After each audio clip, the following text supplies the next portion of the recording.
That wasn't an intro. It didn't start. Why didn't it start? That's okay. That's all right. Hang on a second. It's starting now. Really?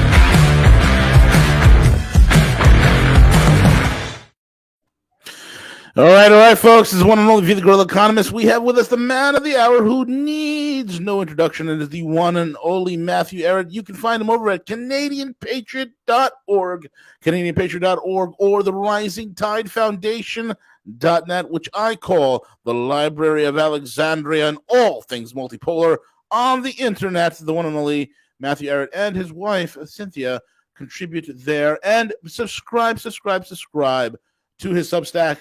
Substack.com/Matthew Ehret. The links will be in the description box, and get his books. Incredible, bombastic, amazing. The Clash of the Two Americas, Volume 1, Volume 2, and Volume 3. You have to get them all three to make it a complete set.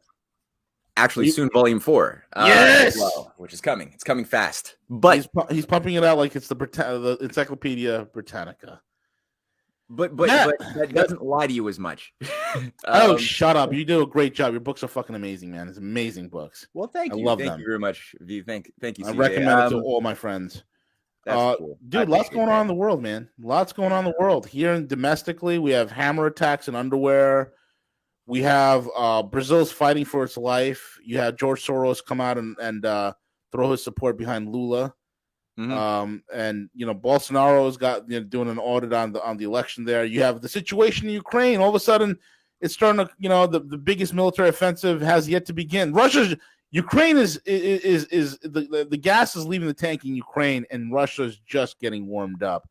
Man, there's so much to cover, man. I don't know where you want to take us, but take us by the scruff of our necks and drag us into the deep end of the pool, brother. Go for it.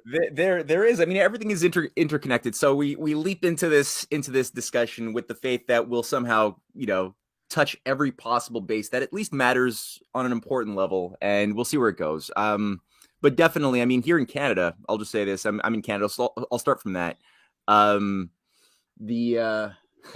We just had unveiled here in Canada a new form of financing, a new mechanism for providing support to the beleaguered freedom fighters of Ukraine against the evil, Rusky, neo-Stalinist, global one world governmentalists, atheist. Anyway, you can go on for a while with these slanders, but this new mechanism is that people can now buy Ukrainian victory bonds. Oh, I can't wait. Yeah. Where can I get this overinflated, valueless financial instrument that I can invest my hard-earned money into, Matthew? Well, every citizen now can take part of their paycheck, buy a little victory bond with a 5 to 10 year maturation, and make sure that is equivalent then to capitalizing at least half of a gun for a Ukrainian militia member who is being thrown like a human weapon or a human grenade into the fodder.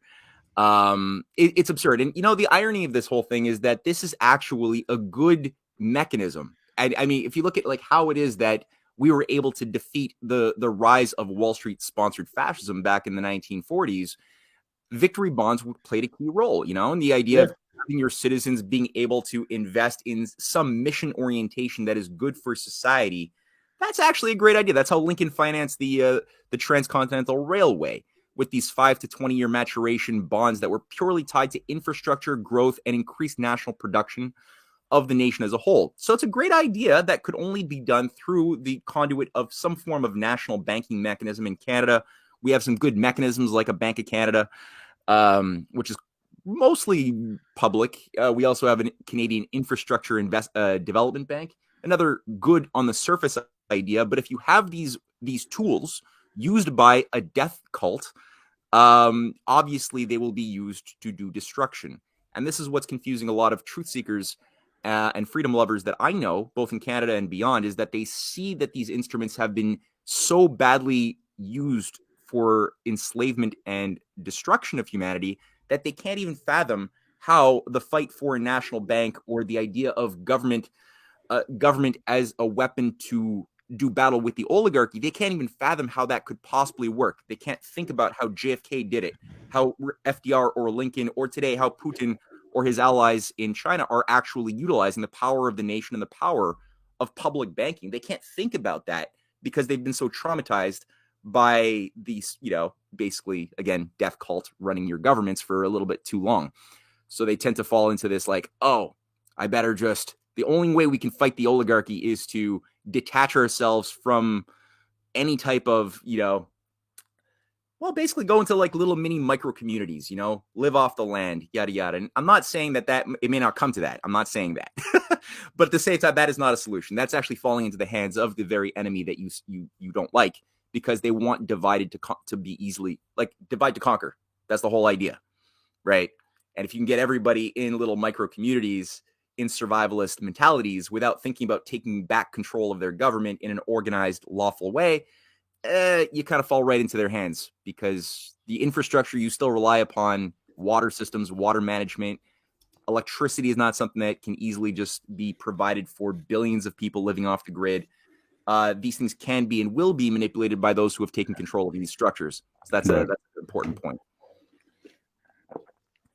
It's remarkable to me that I want to know who the financial institution is that's facilitating the sale of these bonds. Yeah. I wouldn't be surprised if it's BlackRock linked in some way.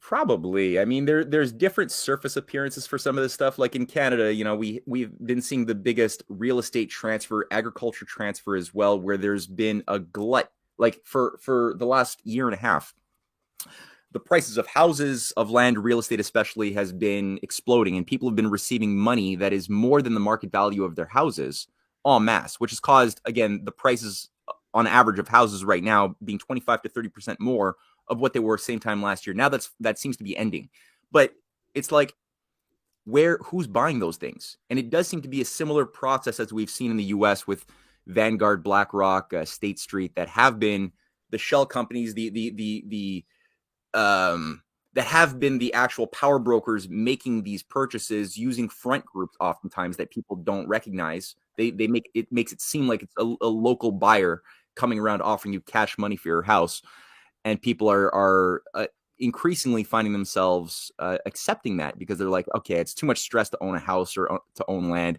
I'll take this money cash in. It's more than I paid anyway, and I'll just rent. And it is a wealth transfer. So as far as Canada, I don't see it having. They're operating in a slightly different way, but I would not be surprised, like you said, V, if we scratched a little bit and were to find the exact same controllers managing this policy as well. Very likely. Very likely. But Putin, I mean, again, like, I get so much hope whenever I listen to a Putin speech, and I really recommend people get their daily dose of Putin by going to Taz, going to wherever they can, Sputnik. Where do you go to get your daily dose of Vlad? Well, daily is a bit of an exaggeration, but Taz is a pretty good site that gives you English translations of most everything that is produced by Lavrov, by Putin, by others. But he made the point just at the Valdai speech that he had delivered just days ago, that I'll just read a little segment, because I think it's valuable just to get a sense of a quality of statecraft that is existent today, which is scaring the oligarchy, and that represents a viable functional pathway. And he said, "We are in a revolutionary situation. The situation is to a certain extent revolutionary." That sounds like a repetition. The upper classes cannot, and the lower classes do not want to live like this anymore. The future of the new world order is being shaped before our eyes.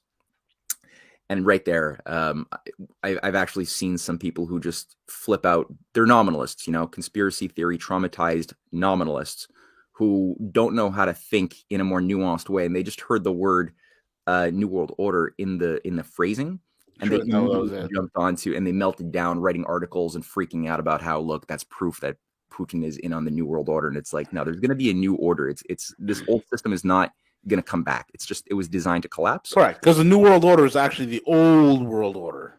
Yeah, exactly. And so he's really referring to the idea that, yes, there will be a new order, but it's going to be a new world order. This is not the old idea of feudalism like we've been taught. And you could see that by virtue of the actions and policies that are all vectored around an idea of defending the ancient civilizational traditions and power structures that have preserved and given rise to the best of the human condition over the past centuries, if not longer. And he even said it. He said, and this is a very important lesson, to differentiate that the West is not one homogenous blob, which a lot of even Westerners tend to think of it as one homogenous blob, like poor idiot Greta, who's just come out, released her new book in London this week. Oh, she did? I have to get it. Yeah, me too. I've ordered it. It's about the overthrow of capitalism. So it is. Wait a minute. So it wasn't about the environment, was it? Well, the environment was always a symptom of the intrinsic exploitative racist nature of colonial capitalism. So, yeah, if you want to get at the problem, you have to get at the heart and the soul of it, which is humanity itself, which has, been under false traditions for thousands of years. That's really the thing that has to be overthrown in a new crusade. And it really is a crusade. It's the oligarchy, you got to keep in mind, the crusade itself, and I'll get back to Putin, annihilated Europe. People say, and the oligarchy, you could read some of their writings. And Cynthia, she's going to be writing or publishing her new book on Saturday. What's it called? It's going to be the empire on which the black sun never set. Ooh, the Empire of the Black Sun. Yeah, and we've done a little visual pun, so-called, with the black sun of the occult, the Nazi symbol rising or setting upon a sort of a flag with the U.S. and British flags sort of streaming towards it as if they were water, and it's creepy and interesting. And but she made the point, she's been reading a lot of the writings of the founders of the European Union idea and the current configuration of the world government agenda going back to the 19th century. And some of the key figures, that's it right there. Yeah, Black Sun of the Occult. That's Slava Cocaina, representing the Black Sun. Yeah, and people notice there's that picture of the NATO symbol. If you close that one, close that image. Go scroll up a moment. Just scroll up a little bit more. Oh, you're up. Scroll down. Sorry, there is a NATO symbol. Look for the NATO symbol. Scroll down a bit more. Yeah, right there bottom left. That was a controversy, which was probably not as much of an accident as many people thought, which is that NATO, what is that symbol? International Women's Day, basically posted on their Twitter channel a woman fighter in Ukraine, and I don't know whether they neglected or whether there was subtle imagery paying respect to the actual nature of these women fighter, or that particular woman fighter in the militias of Ukraine, and you see that little red circle zeroing in on her patch on her gear, which is the Nazi black sun of the occult. And this is like NATO celebrating it directly. They ended up taking it down like 48 hours later or so, because the backlash obviously was a bit embarrassing. But that was around the same time that Chrystia Freeland, as well as Canada, our deputy prime minister, with some strange Nazi family connections, as most people I believe know, was caught holding up the Slava Ukraina, the Thunderbolts. What was that? She was holding the flag that had the OUN, the Organization of Ukrainian Nationalists. Yes, the Thunderbolt. It's like a play on the SS Thunderbolt. I think it is, right? Well, this was different. This is the flag with the black and red symbolism and imagery of the OUN, which was the Mykola Lebed and Stefan Bandera fascists of Ukraine of the 40s, indicating the black soil of Ukraine and the red blood of the people. It's a blood and soil cult idea of nationalism that was being revived. Sure. And so she was holding this thing up and posted it on her own Twitter channel for her followers to see until that was taken down around the same time.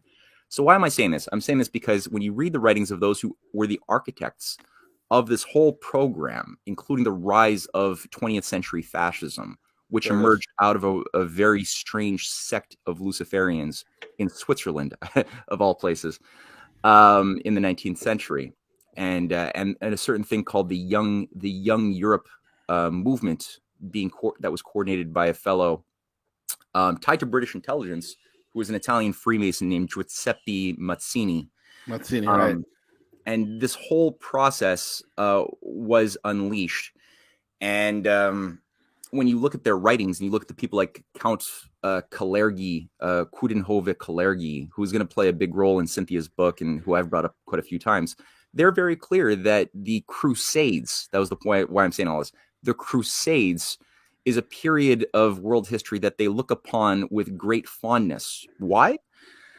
Because it was a moment when all of Europe, with all of its differences, was united around one singular cause. Because ultimately, if you're going to be able to have a system of social controls, you need to have a purpose animating the hearts of the different victims within that social process. And with Europe, it's very difficult because there's so many different types of languages, different types of peoples, very hard to get them to work together on anything common.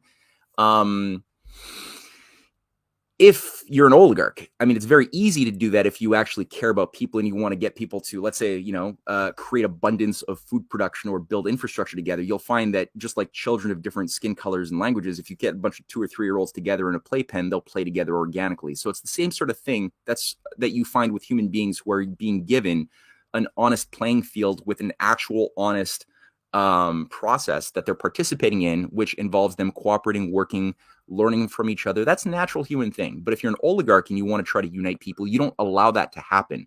You can only control by fear, right? By keeping people in a state of paranoia and ignorance. And those types of people are very difficult to corral under one direction, in a sense, unless you can get an enemy image. So the Crusades, which were cooked up, again, by various proto-Masonic units that were then operating throughout the ultramontane papacy.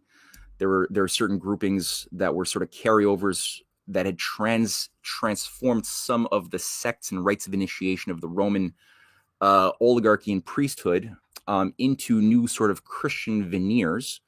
And you had honest Christians too, people of the Augustinian Platonic tradition operating within the church as well, who actually loved humankind and actually were fighting against this oligarchical rot. But you had this other thing too. And again, ultramontanist.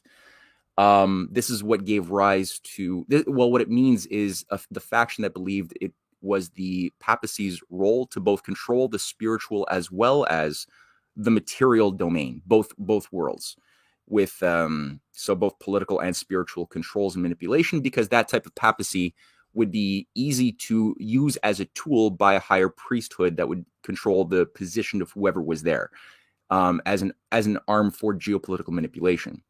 So a key figure was what's his name? He's been sainted. I don't know how that worked, but basically it's a fellow by the name of, it'll come to me later. The name has just escaped me, but a leading grand strategist who was an enemy of Peter Abelard created a new type of approach called the Knights Templar in the late 10th century, early 11th century, which created essentially a new cult, a Manichaean cult. And that was pretty much the forerunners of many of the root groups in the West that became later on the other famous and well-to-do secret societies. Yeah, like the Baconians, the Illuminati, and so on and so forth.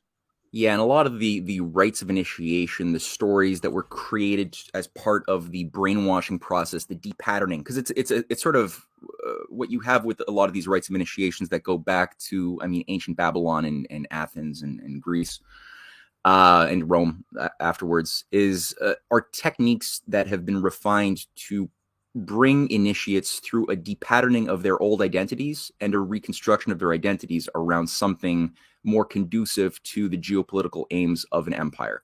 And in fact, another plug, we've Cynthia, myself, and a friend of ours who's an amazing film producer named Jason Dahl, an Ottawa-based film producer. He's helped us make a few of our essays into documentaries recently, and we've just finished putting the finishing touches on a new 35-minute documentary, which will be out as well in about a day or two, to coincide with Cynthia's book release, called The Occult Roots of Secret Societies and Intelligence Operations, going back to the stories of King Croesus of Lydia and the cult of Delphi, the cult of Apollo at Delphi, which was the center command structure that was able to utilize an idiot initiate like Croesus was, who was a king trying to defend his empire from the encroaching Persian Empire pushing onto his border. And they were able to manipulate him with his fanatical beliefs in mysticism into basically destroying his own people and his own empire. And ultimately, we trace the evolution of this thing all the way up through Albert Pike's reforms and revival of this technique in the form of the Scottish Rite of Freemasonry, and J. Edgar Hoover and J. Edgar Hoover's role.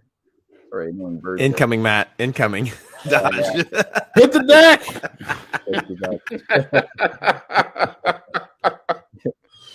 Yeah, I thought they were real birds, but I guess they're just like mechanized. Birds aren't real. You heard about that movement, right? Huh?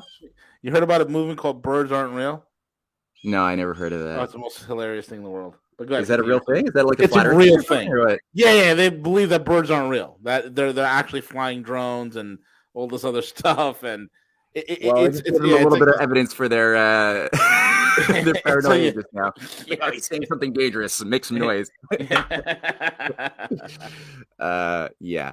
That's hilarious. I didn't know that. Mm-hmm. So anyway, yeah, like what these guys did with the Templars, they just revived this technique, and the Templars were created to provide sort of a fanatical front drive to both creating a new war against the Islamic world instead of continuing the previous traditions that had been created by people like Charlemagne earlier, who had a Christian-Muslim alliance based upon cooperation, sharing of ideas, technology, science, and trade.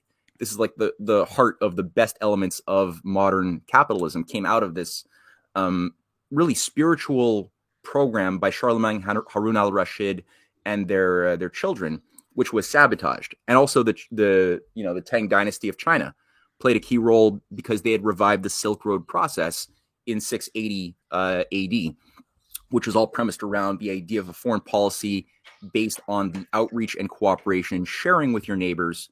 And when you share in ideas with your neighbors of different cultures and language groups, you come to a better understanding of what makes you all universally human. The Jewish kingdom of Khazaria also played a key, important, positive role in this process when it had converted from a Turkish sort of Confucian ethical kingdom into Judaism in 750. But Kanye West told us that Jews are bad. Yeah, I know. Yeah, well, he's a good-hearted, confused guy. Seems like he's self-sabotaging like crazy these days, though. Dude, he's randomly showing up at corporate headquarters all throughout the world, for collaborations. He was just kicked out of Skechers. He got kicked out of Goodwill, which is like the consignment shop. It's like for secondhand stores. Yeah. Oh no, are you serious? Is that true? Yeah. Yeah, damn, that's sad. I don't know what's next. I wish he had a bit more subtlety. But CJ, no. if Kanye West comes to you, CJ, for a collaboration, just say yes. Yeah, might as well, right? I mean, just disavow the anti-Semitism. Yeah, yeah. So yeah, all that to say, what I'm trying to paint here is that the oligarchy was afraid of a very natural, real, provable Renaissance tradition in humankind, which demonstrated itself to great success with and again, people, there's a lot of conspiracy theories that have been created by myth makers in order to blind truth seekers from actually recognizing this period of history. And a lot of work has gone into this. People like Arthur Koestler with his 13th Tribe was sort of, I guess, the godfather of this. David Icke jumped on board to try to paint the idea that the Jewish conspiracy of the Rothschilds and the Sassoons and all of these things is rooted in the evil Khazarians of that overlap today's Ukraine and some of Russia. That it's just an evil zone back then of slave traders, rapists, killers. Anybody who went in there would turn into would either die or be robbed or become a slave. And they just created this caricature like Mordor. And the reality is, if you look at the role of Judaism as part of a key, like the reason why this whole ecumenical alliance of cooperation was a success, it was vital. The Jewish networks, both within Baghdad as well as within Charlemagne's kingdom, as well as in Khazaria, arranged diplomatic channels of progress going all the way down to China.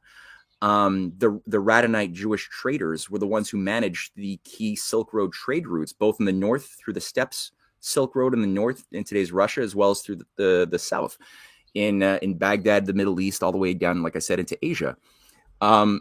So this has been like intentionally obscured, destroyed, wiped off the map. There's hardly any empirical evidence. Very little has survived the years. But it's called, like, we had 3 Renaissance processes that are openly acknowledged that were co-happening at the same time between the Tang Dynasty Renaissance, at that same time as you had the Carolingian Renaissance and the Abbasid Renaissance. All 3 Renaissances, which means explosions and new discoveries, creations, artistic discoveries, architecture, ideas, science, and also longevity, powers of productivity. All of these things were increasing across each of these 3 zones.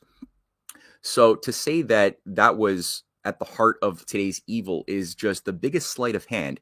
Now, what was really being done is that the oligarchy was trying to get everybody to fight each other based on their linguistic and religious differences for geopolitical purposes and nothing more. So what they did with the Templars was finally, they had already been trying for 200 years to get the Christians to fight the Muslims. It was failing because you had people who were thinkers and who could think about something greater. And Harun al-Rashid, at a certain point when it was getting dangerous and Charlemagne was being pulled ever more into this idea that he'd have to go and accommodate the masses who were being induced to protest or call for a crusade to take back the Holy Land from the heathens. The solution was Harun al-Rashid, the head of the Abbasids, sent an envoy with a giant elephant as a gift and gold and silk. And with that was a deed that gave Charlemagne ownership of the Holy Land. And it was brilliant because he basically said, okay, you own the Holy Land. It's yours. We will guard it, but it is yours. So thus you don't have to fight us because we gave it to you. And something similar was done with the Jewish kingdom of Khazaria too. The Jewish kingdom of Khazaria never had its own Jewish soldiers. They had an arrangement with the Muslim, with, again, the Abbasid dynasty, where they had a Muslim army that would defend Khazaria. And the treaty that was signed was that only under the condition that there would be a war that the Jews launch and cause with the Muslim world, then we would go to war against you. But they lived in the Jewish kingdom for generations. But I thought Muslims hate Jews. It's a beautiful paradigm changer, right? It really does. I thought them Palestinians were like, evil people, and we got to fight them there before we fight them here, and they hate us because of our freedoms and stuff. And the Jews and the Muslims, what a paradigm change, right? I mean, seriously. It changes everything. The most heartwarming thing to me was in Syria, where you had Christians, Muslims, and even a few Jews that are in Syria. Oh my God, Jews in Syria, Jews in Iran. What's going on? And they're coming together to fight ISIS, which is a U.S. intelligence-backed organization. And let me throw another twist at you too here, right?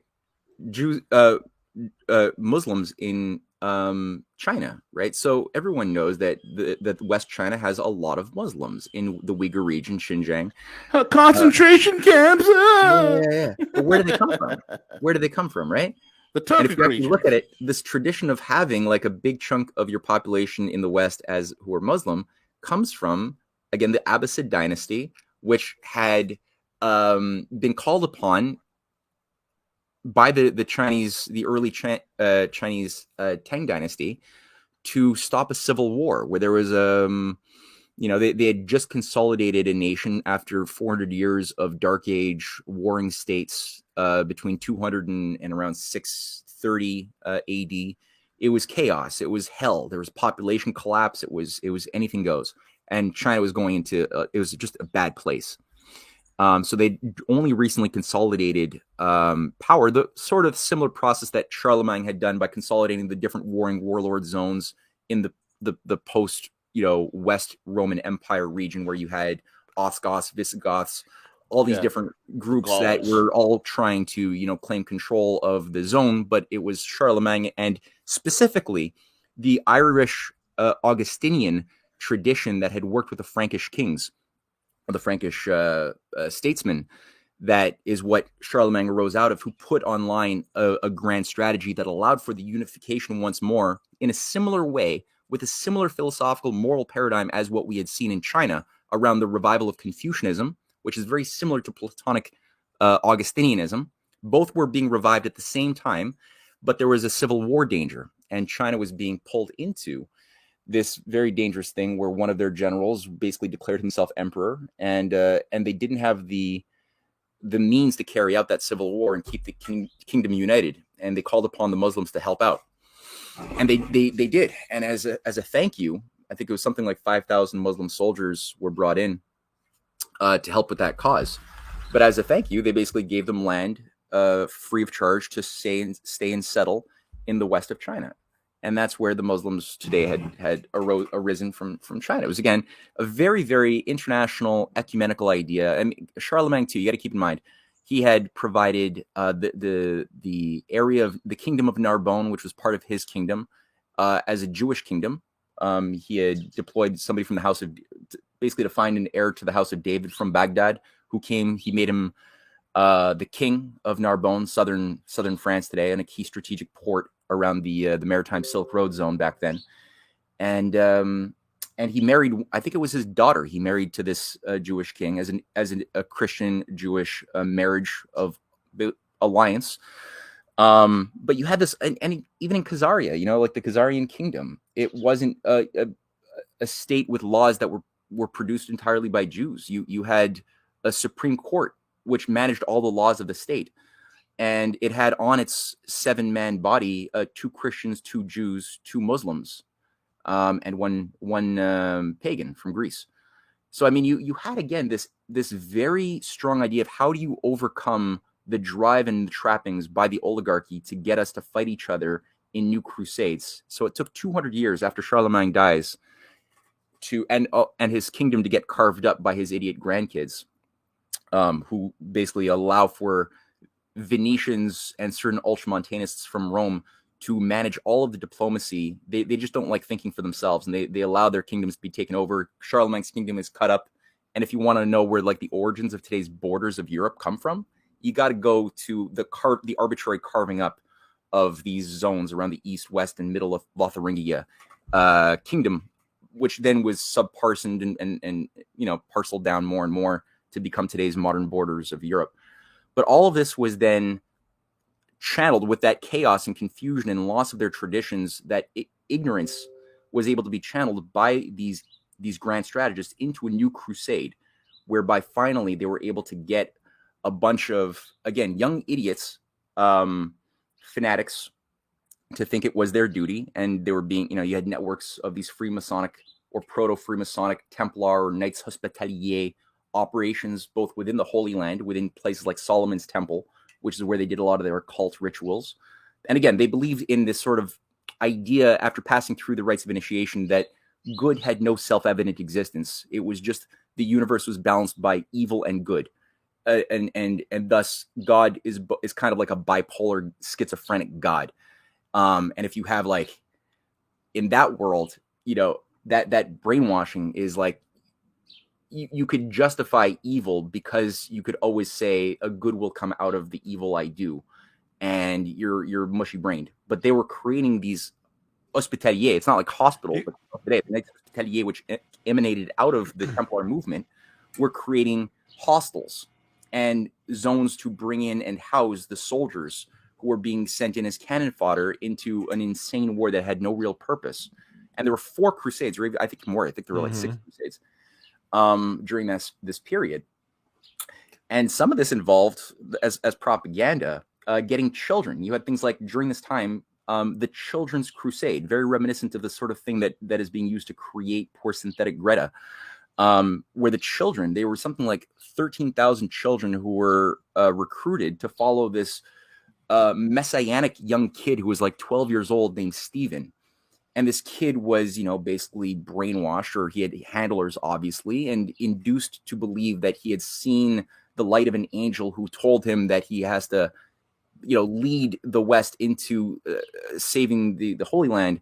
And they had tens of thousands. It grew up into tens of thousands of kids who were basically sent off on boats without parents, no guardians except for their Templar handlers. Nobody ever knows what happened to them, but there is evidence that they were basically sold off into slavery, and God knows whatever else kind of perversity was going on back then. But it stirred up the hearts as part of the propaganda of dumbed down Christians that didn't know how to think. You kind of like got it a modern one today with your little rendition of a modern hillbilly. It's unfortunately a little bit too close to home, but it justified this whole thing, which again turned Europe into a basket case of war, insanity, and splintering off of religion into sub-religious groups that were induced to then fight each other over territorial or other absurd reasons. So this is what, when Putin, when he was giving his speech at Valdai, he said something very important. He said, there are at least two Wests. This is important. The first West is traditional with a rich culture. The second is aggressive and colonial. Russia has not and does not consider itself an enemy of the West. This is so important because most people think of the West as one homogenous thing. Both the people who live outside the U.S. and people in the U.S. think of it usually as something that is just intrinsically despicable or intrinsically just exceptionally good, with no sense of the battle between two opposing traditions and currents, like I just touched on a little bit in that one place, Putin is very sensitive to this fact. And when he is, and his, I'm sure his Chinese counterparts are interfacing with their Western counterparts, they know that they've been trying for a very long time to awaken the latent but existent better traditions of our nature. And that's why, like, the last Chinese ambassador to the United States invoked, Lincoln. And he said, he actually did this several times, where he said, based on quoting Lincoln, that the best way to predict the future is to create it. It's not tea leaves. It's not mystical reading of bird guts, done at a seance or a trance or some weird, seance type of process. You know the future, not perfectly because it's subjective in the sense that it's tied to free will, choices, and imperfect ideas. But despite that, when you act upon the future, it's much more likely to come into being than if you just like sit there and wait for oligarchs to go and light your world on fire. And Lincoln knew that. So, is there a chance that there was going to be a transcontinental railway in 1862? Well, if you did nothing, certainly not, big maybe. But if he put into motion, fought for it, yeah, it increased the likelihood that it would happen. And it finally did happen in 1869. Originally, it was intended to extend beyond simply the West Coast and extend up through British Columbia into Alaska, which is why the Russians sold Alaska to America in 1867 in May, in order for it to then continue through the Bering Strait and connect to the old world of Russia, China, and beyond, which, I mean, we talked about this immensely. That was where history was moving us in the 19th century, was a world of cooperating nation states, Russia, the USA as brothers. Russia had just saved the United States from its civil war. They had adopted the Lincoln policy with protectionism. The greatest scientists were deployed, like Mendeleev, the discoverer of the periodic table, was deployed to the United States to study the Lincoln protective tariff and system of state credit, which he brought back and was the chairman after discovering his amazing scientific discoveries that transformed human beings as far as our relationship to the entirety of the periodic table, which is matter itself, which is produced by stars, right? In processes we've yet to discover. He goes and heads the Committee on the Protective Tariff, and he declares war on Adam Smith's free trade doctrines, which become then at the same time revamped under the Austrian school of the Habsburgs and their court intellectuals who are just whores, like, Karl Menger, the founder of the Austrian School of Economics, who is basically just basically taking Adam Smith's insane satanic logic of what he said capitalism was, which is just letting the demonic forces of hidden hands regulate the vices of each individual beast who can do nothing but pursue pleasure and avoid pain as they look to buy low and sell dear. and somehow out of that like chaos of anarchy you get organized beauty and creative growth, which has never been true. But they just basically took that, turned it into a useful pseudo-Smithian cult around the Habsburgs, and deployed that as a new way of getting nations to undermine their own existence and letting go of national dirigistic controls or state banking, which was what was being used by people like Mendeleev, Sergei Witte, the allies of Lincoln across Russia, as well as the new emerging Sun Yat-sen leadership in China, who were also studying Lincoln's policy and trying to bring that to China, and did so to a certain degree, except that it was sabotaged. They were all doing the same thing, and same thing for Russia. Otto von Bismarck. You had people in the Muslim world in the Ottoman Empire at that time. Matthew, if I could pause you for just a moment, I think you're right. I think it's very interesting when you look throughout history how the variations of religious beliefs have been yielded to dating way back to what you mentioned, the Holy Wars, right?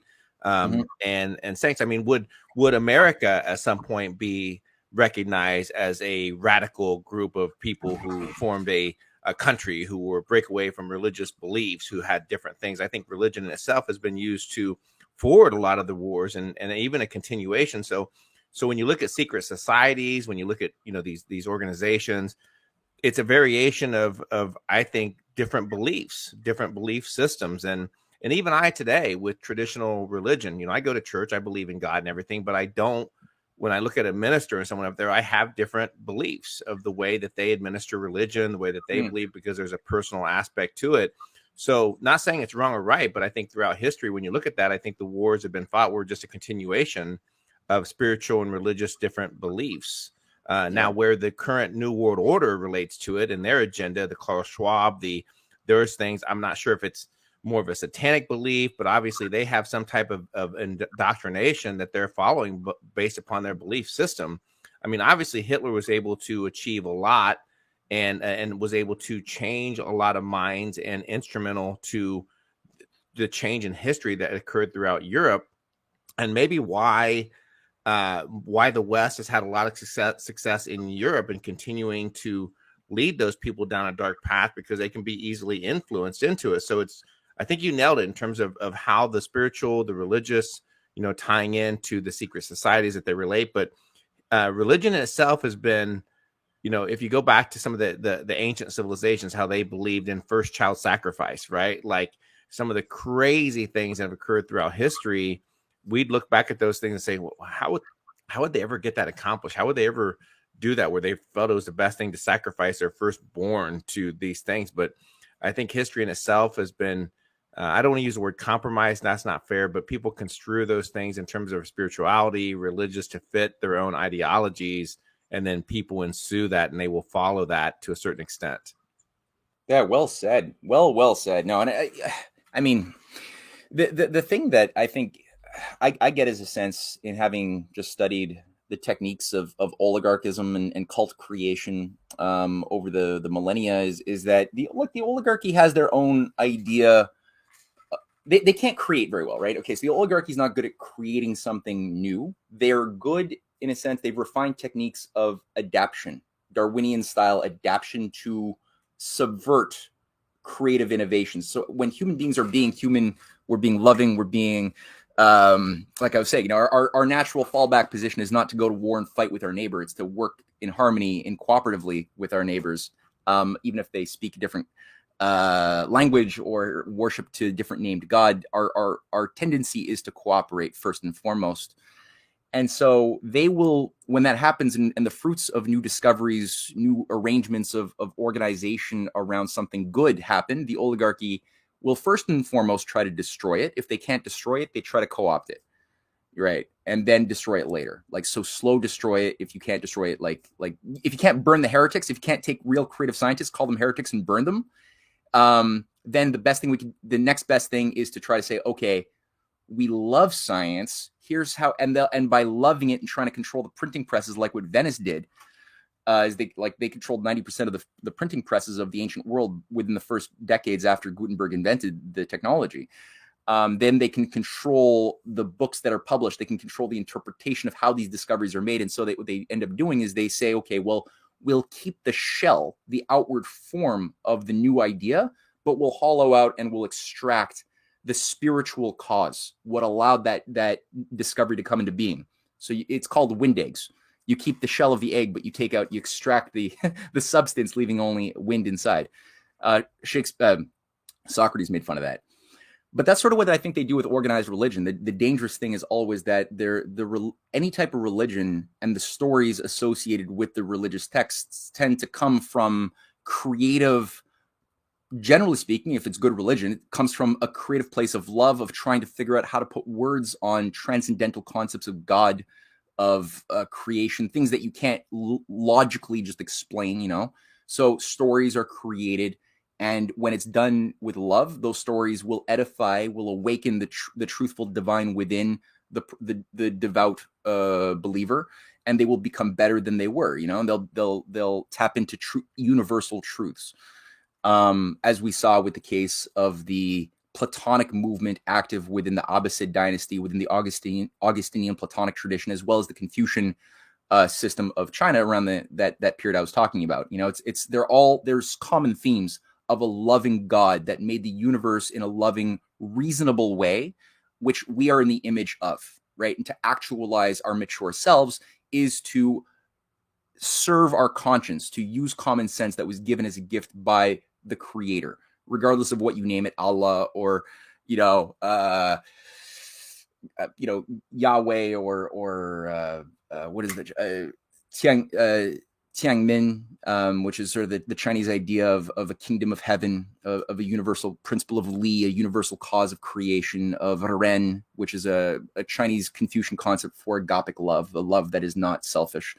So to the degree that you tap into that, it's good. Now, what the oligarchy will do, like I was saying with their subversion of science, is they'll like allow you to keep the formula, memorize the formula, and use it like a little monkey technician, but not know what type of beautiful faith in a creative, loving, harmonic God was in the hearts of people like a Kepler or a Leibniz, who made those discoveries and discovered something that they could then wrap in a symbolic language called, you know, an algebraic language, or the 3 laws of Kepler or something.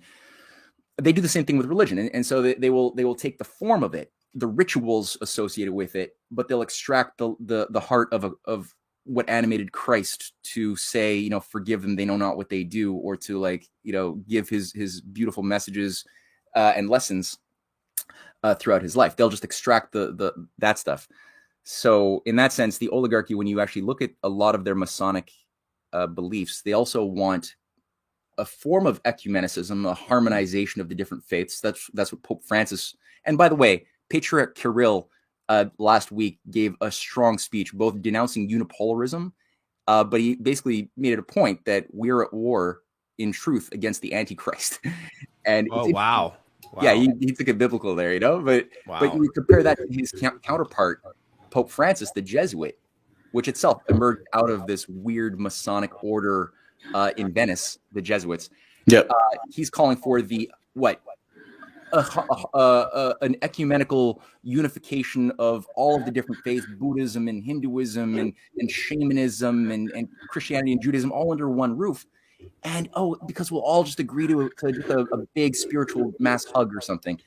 No, that's taking the weakest, most superficial components of every single faith and unifying it around some big stew that has no principled meaning.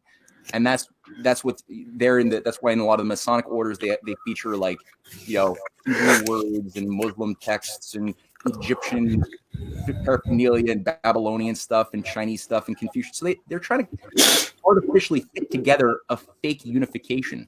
And It's premised around the idea of, again, a new crusade around synthetic challenges that we just create as a priesthood for the people to be afraid of and want to destroy, whether it's global warming, whether it's invisible, you know, germs or whatever, or whether it's just, you know, the big bad Chinese commies who are out to destroy your Christian Western civilization. And it's our job, as the Steve Bannonites often will conclude, to defend Christian humanism from its antithesis in the Chinese atheistic commie bad guys or the Muslim heretics or something like that. It's absurd. It's the same thing with different flavors sold to different prejudiced groups that you want to sell your crusade to. And it seems on the surface to be very different from the anti-global warming fanatics or, Great Reset freaks or transhumanists. But in reality, the effect actually is much more compatible than many of them would like to admit, as we see now with a lot of the Republicans and Democrats sounding increasingly similar, as like a lot of anti-Great Reset Republicans are sounding very similar to George Soros, who has also been calling for the overthrow of Xi Jinping and the overthrow of the evil authoritarian Chinese Communist Party for a couple of years now. And it's like, at what point do you realize, hey, we're sounding too much like George Soros? Maybe there's something we've taken under our radar by accident here, which we should reevaluate before we continue on this path. Well, they're different systems of beliefs and ideologies. It doesn't necessarily mean that it's wrong, right? It's just apparent to what customs that those people decide that they want to live in. Yeah. And it falls back to the power of the individual, I think, is where it truly lies. The power not in organized religion, not the power of governments, not the power of institutions, but the power of the individual. And I think that's one of the constructs that they try to build, is this collective society. They think that we all have to fit in, whether you live in Europe, whether you live here in the United States. And, we're built for free thought. We're built for free energy, the things that we believe in. And I believe that they do not want us to establish the true power that we have as individuals. They want us to always be forced into these paradigms of societies, of government, and all the structures that they have built that really, really keep us at odds with each other, Matthew. Amen, brother. Absolutely. Yeah, couldn't have said it better. That's exactly it. Yeah, so I mean, here we are. We have like a very interesting configuration of ideas right now, animating certain statecraft in different parts of the world, and there's pushes right now, and increasingly to light Iran on fire. What's his name? Ben O'Malley, mm-hmm. The Rhodes Scholar deployed to manage the U.S.-Iran relations, has just said, we're not going to keep on trying to have diplomacy with Iran. And he ultimately, we're going to focus on other ways. And of course, he's referring to the intention to currently, basically double down on the current regime change efforts using the mass protest movement, which is completely manipulated by the CIA in Iran. And it's been documented this in Brookings Institute reports back in 2013, even exactly how they were going to do it, what they're doing, that describes the current techniques to a T. And they've also said we're going to still reserve the right, even though we have no evidence that Iran wants a nuclear bomb or has a nuclear bomb program, we're still going to reserve the right to militarily bomb them. It'll be a last resort, but we hold it. And you got idiots in Finland and Sweden as well saying, not only do we want to get into NATO, but we don't want to set any red lines of what we're not willing to do, and if that means even hosting U.S.-controlled nuclear weapons. So, my God, these people are idiots, man. I swear to God, these people literally live in the biggest, dumbest bubble on God's green earth. Matt, have I shown you the picture of the head of Russian war policy for the United States? Yeah, go for it. This is who is these are the types of individuals that are in charge of policy making within the United States. Okay, I'm going to show you this. I showed him the last show, but here he is. This is him. This is what the hell's his name? Jake Dixon. Okay, he's the senior analyst and Russia team lead for the Institute of the Study of War. Oh my God, he's 26 years old.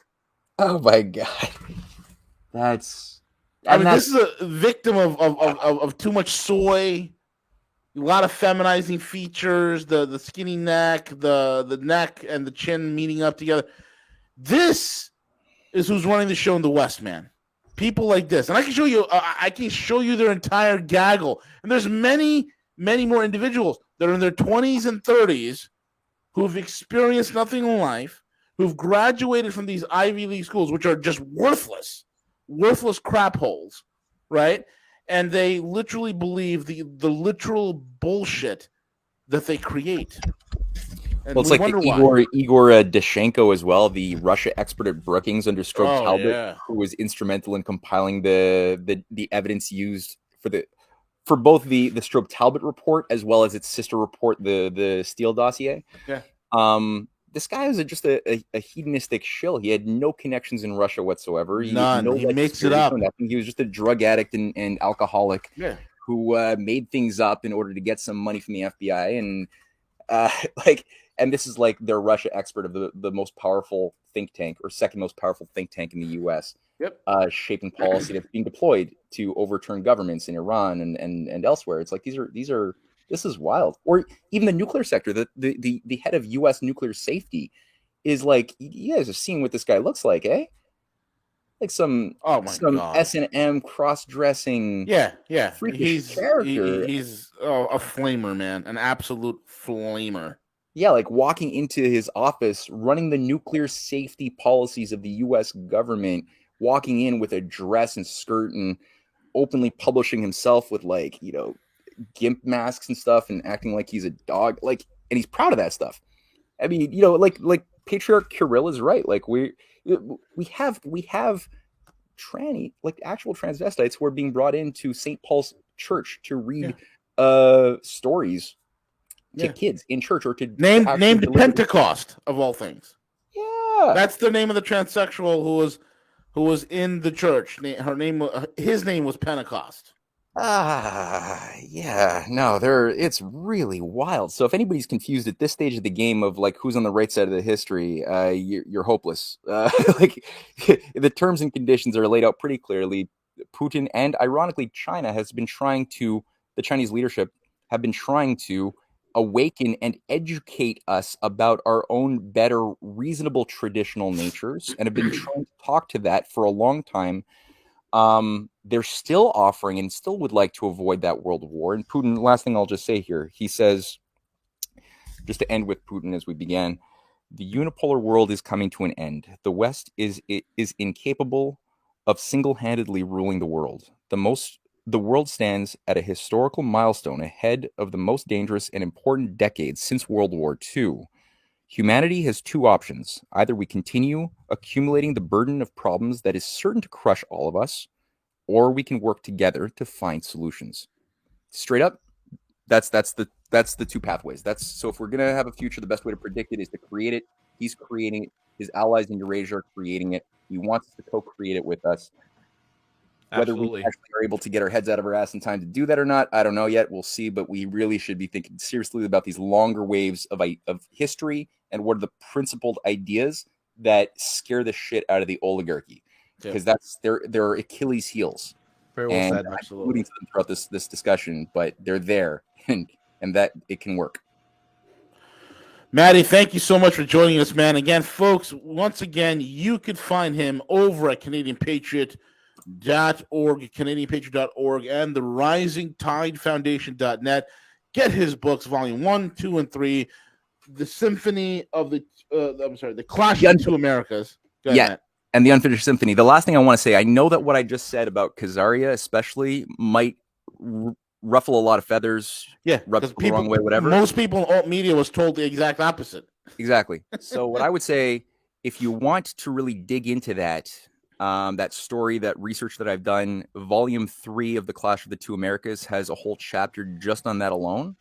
Additionally, if you want to send me an email, I could send you some lectures I've done on the topic, and I could send you the article for free. Just that would send it to me at info@risingtidefoundation.net. I'll send you the material. You can internalize it. Click on the links.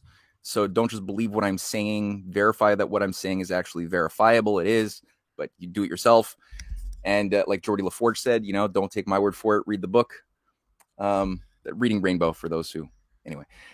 Actually, that was LeVar Burton. Yeah, Geordie LaForge was his Star Trek identity. Anyway, I'm getting ahead of myself. So that's it. Info at Rising Tide Foundation, not Rising Tide. Info at RisingTideFoundation.net. Very well. Gotcha. Maddie, thank you so much for joining us. And with that being said, CJ, take it away.